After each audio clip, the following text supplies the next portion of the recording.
Hello, everybody. And here, let me fix my microphone. Hi, welcome back to the Caffeinated Classroom.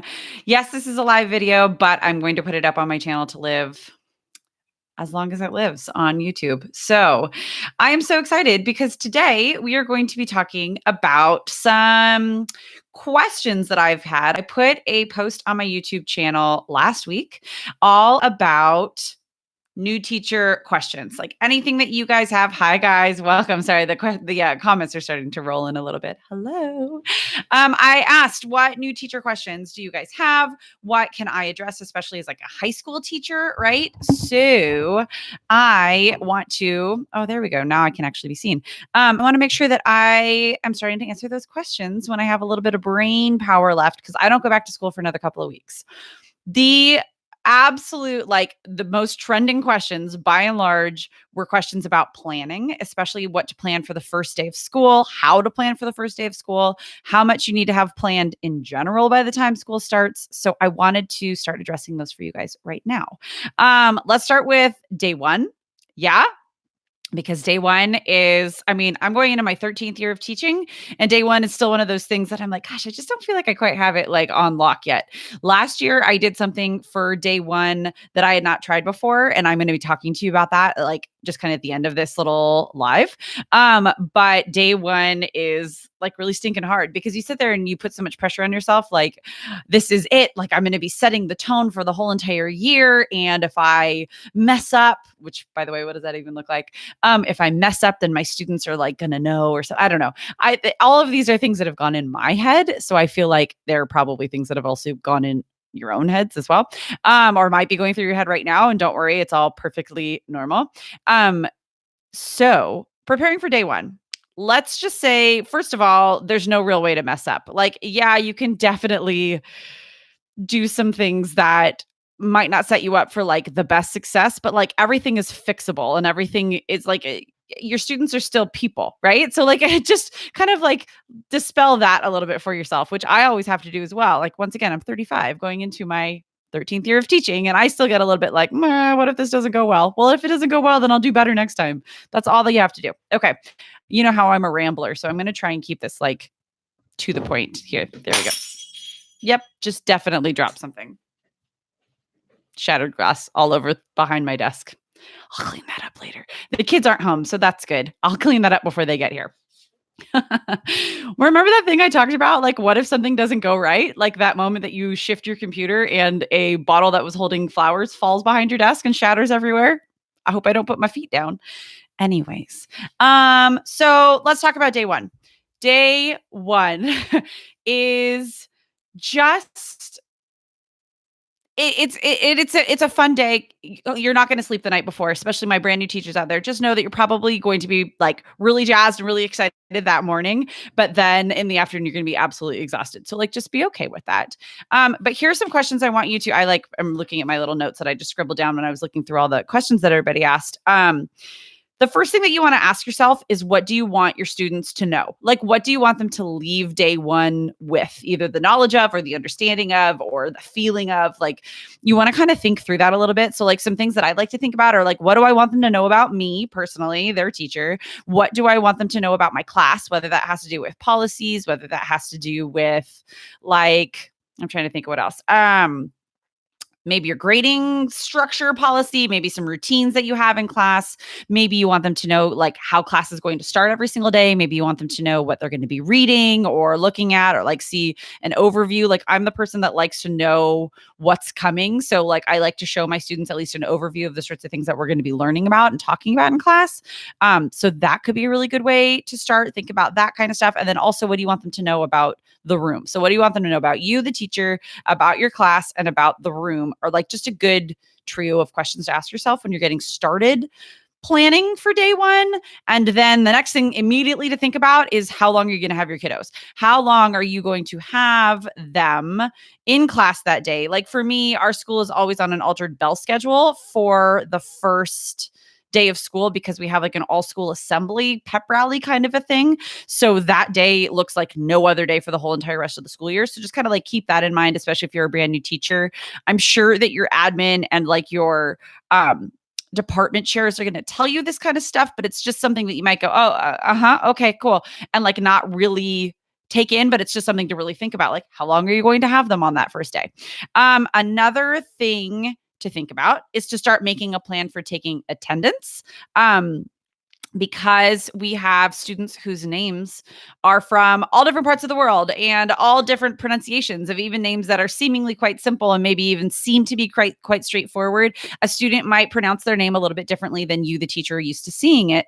So think about how you want to approach taking attendance. Do you want to approach taking attendance by using just last? Sorry, I'm winking because my contact lens is going insane. This live video is is mildly problematic.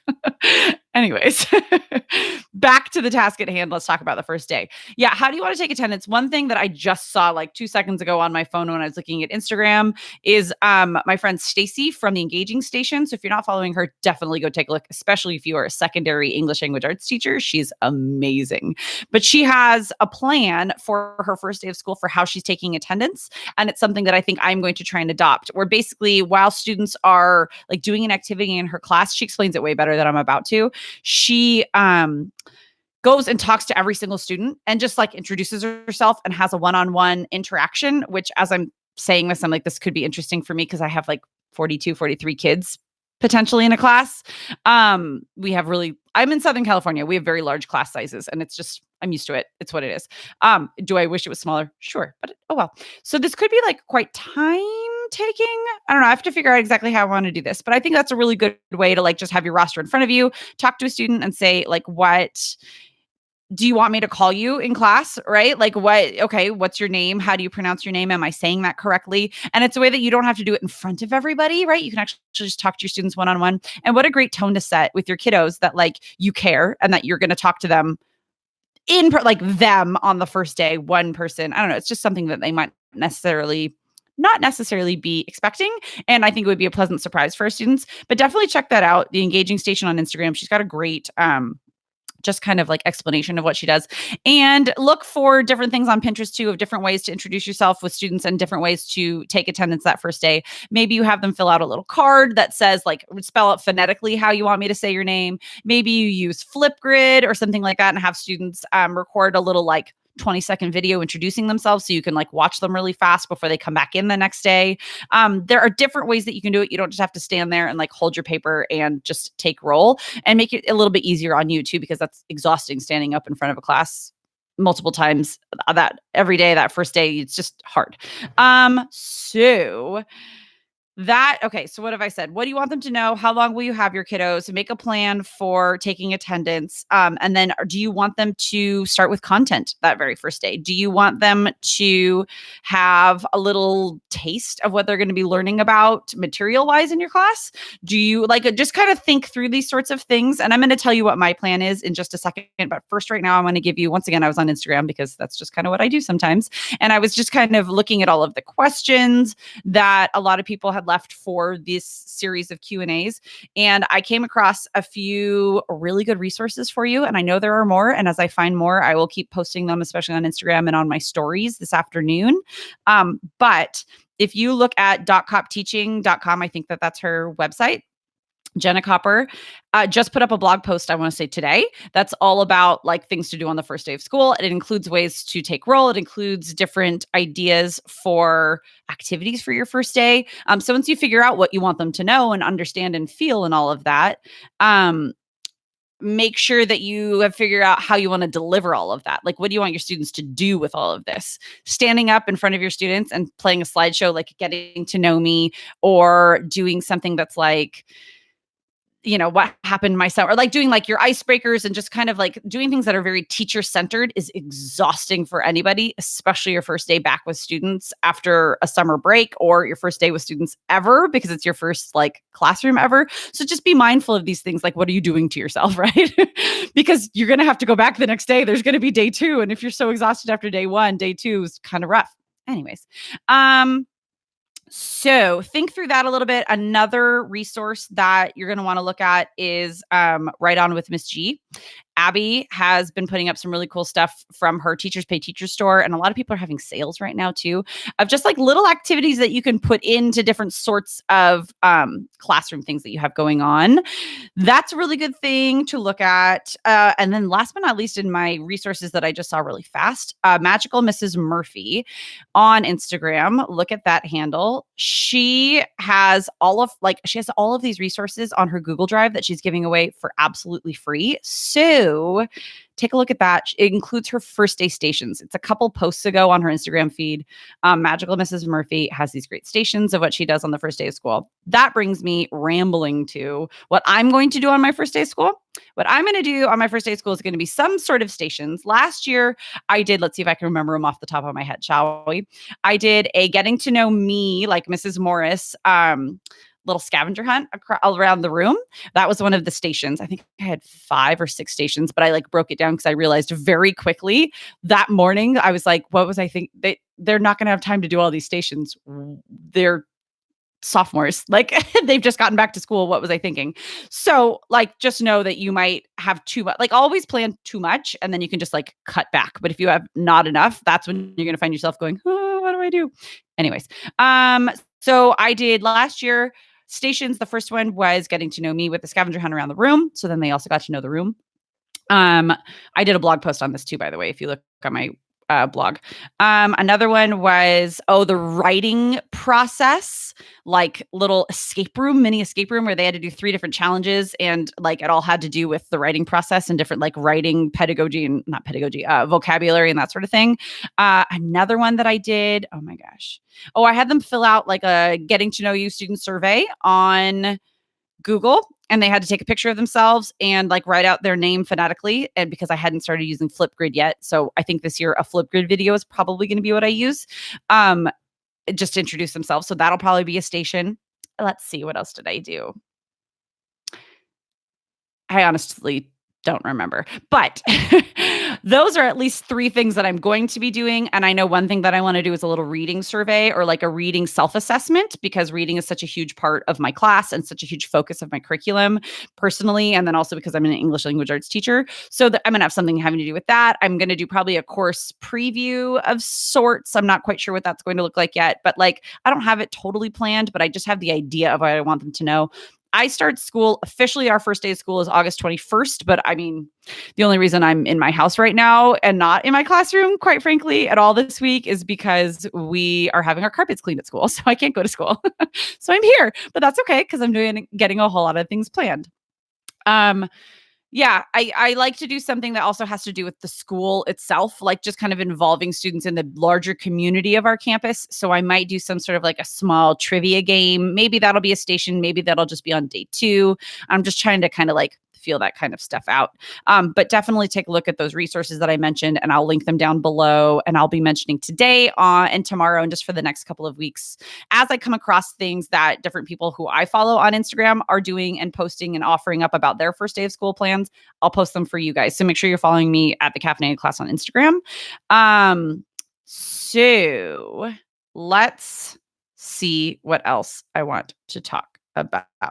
Oh, actually, that's a really good question. That girl with the coffee. Thank you for your question just now. She said, what if it's your first day in the school too and you don't know the school that well? You don't have to like, don't fake it. It's okay. You can just like spend time introducing yourself. If you don't know what your curriculum is quite going to be yet, that's going to be something that I'm going to talk about right now because one of the other biggest questions past day 1 was how much needs to be planned before you actually start school. So like if you're a brand new teacher or if you're still early or maybe you're changing subjects, like how much do you have to have planned? I'll talk about that in just one second. Yeah, if you don't know the school yet, don't worry. It's okay. You can talk about other sorts of things. You could even do like a currently reading and watching and listening to survey kind of a thing. And that's something then that you could like plan to be part of your classroom decor or something that goes up on the walls where students talk about rather than what did you do this summer? Like, what did you read this summer? What did you watch this summer? What did you listen to this summer? And it can kind of be like a recommendations moment where you can like build community that way. That's a bulletin board I'm actually working on for my classroom as well. So I'll show you more of that stuff as I'm going. It doesn't all have to be like straight up informational. Some of the best first days are when you draw things out of them too, so that they feel like they are A, not just being talked at all day long, but B, also being like invited to open up, because human beings love to talk about themselves, especially teenage human beings love to talk about themselves.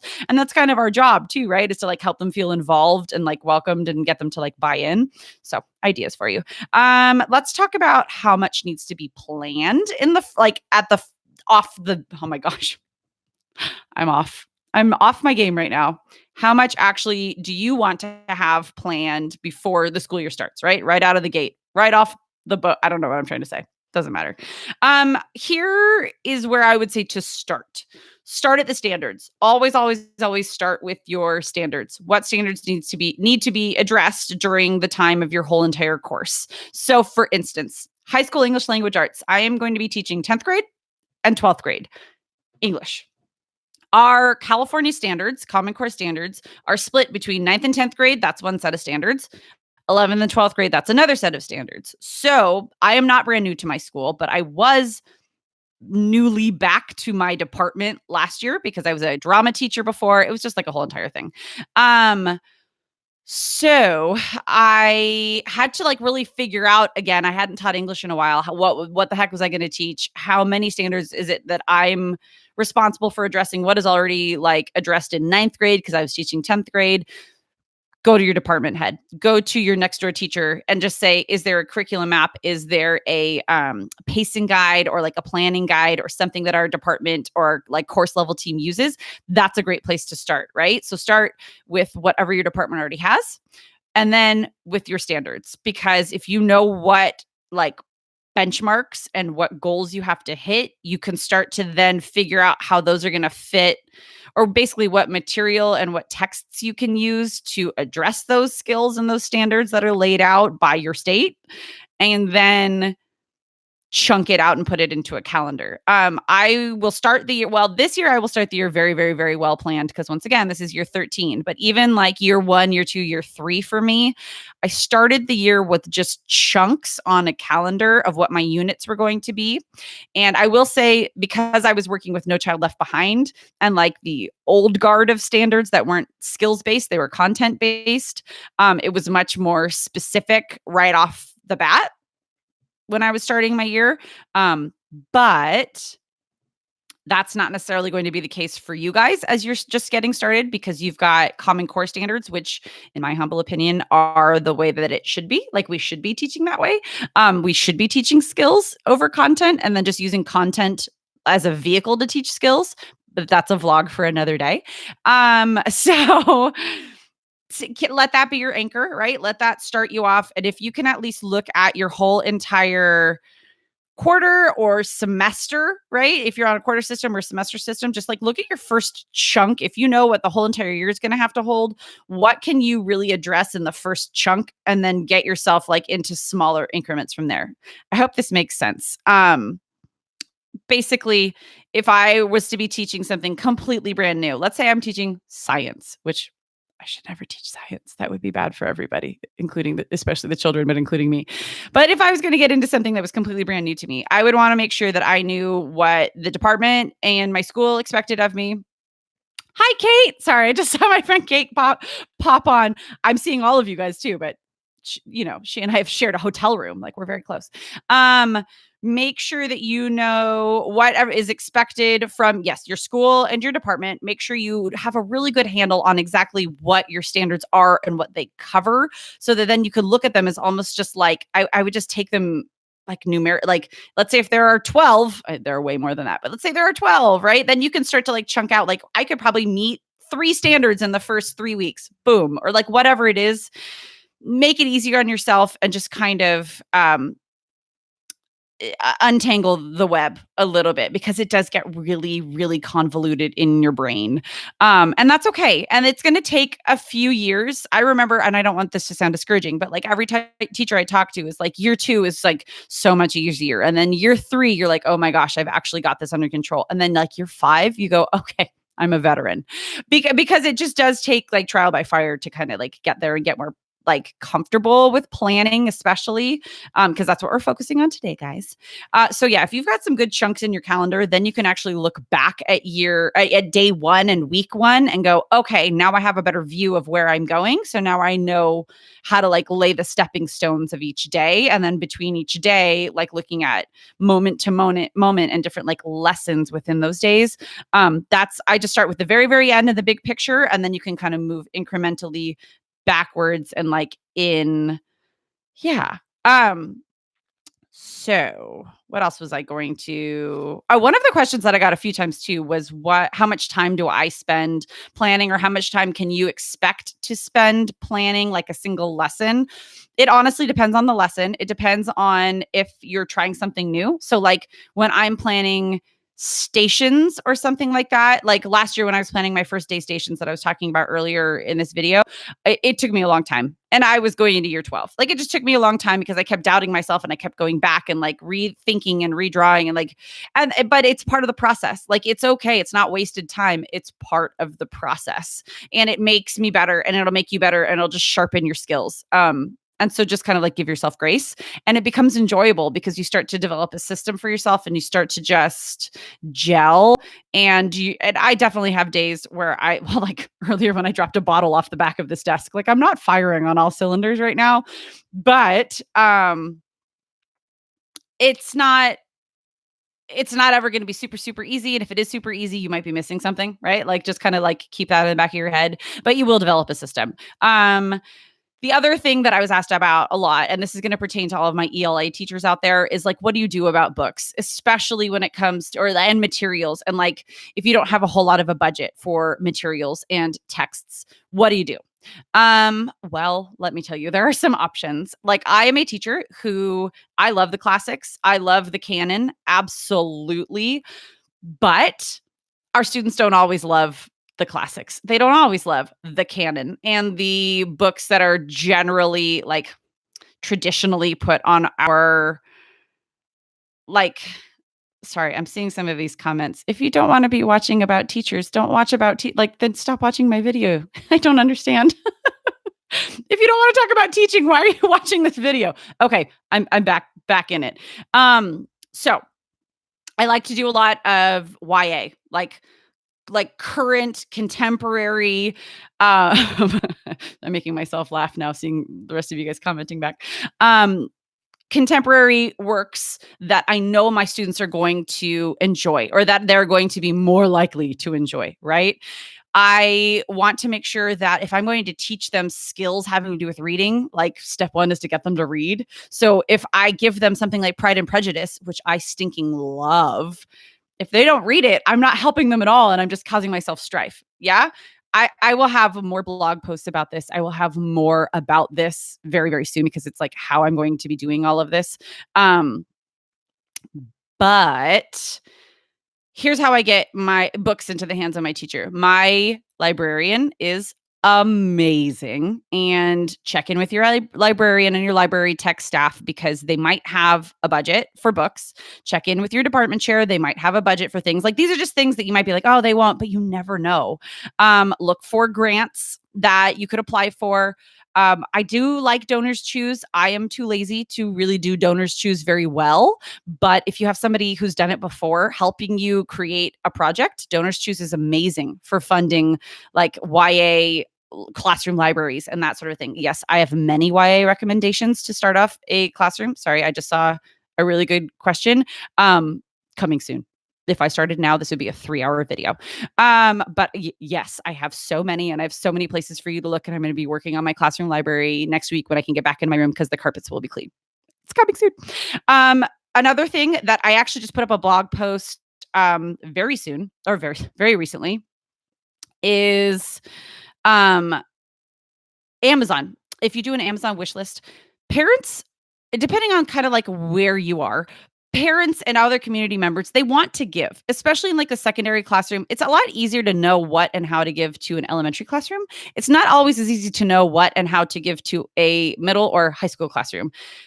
Utilize your resources. And if you want to ask for something, make it as easy as possible for people to donate to you. So an Amazon classroom wish list is a great way to do that because you can set it up where your school gets the donations directly to you. Like, so that basically, oh, I'm just rambling, sorry. So that your donors can just add something from your wish list to their regular Amazon cart. And then when they check out, they don't have to do anything extra. Those items automatically get sent to your school with your name on it. And it's kind of amazing. Check out the blog post I did on that. I'm going to do a video probably later today, just looking like this, after I go get my daughter from preschool. That's why I all of a sudden started to freak out a second ago because I saw the time, about how wait, what was I saying? Oh, what I'm going to put on my wish list this year because it's a little bit different than last year. I've just kind of learned things that I'm using and things that I want. But books, people love to give books.